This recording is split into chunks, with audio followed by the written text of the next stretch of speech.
We are, it is day, who stinking knows, but we are almost wrapping this bad boy up in terms of the demo and the rough-in work. We have completed our removing of the wall, so we're opening up the room between the living room and the kitchen, dining room. We put in all new can lighting. We put in the 4-inch LEDs, and they really nice because they offer different shades of lighting, so you can go from the bright white to the more yellow tones on that one. So that is really nice in that aspect of it. We rewired a lot of the electrical. We put in GFCIs where they weren't. There was a lot of old cans, or excuse me, old J boxes in the walls that weren't serving any purposes.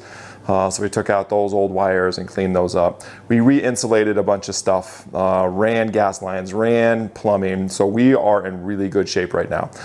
So we're gonna start buttoning this thing up here today and hopefully get onto the build here pretty quick. So stay tuned.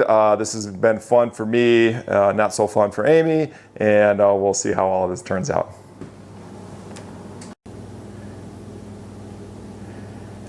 Added a new ice maker for the refrigerator that we're adding over on this side of the wall, and then we replumbed it all with the new PEX, which will bring it up into the 21st century here.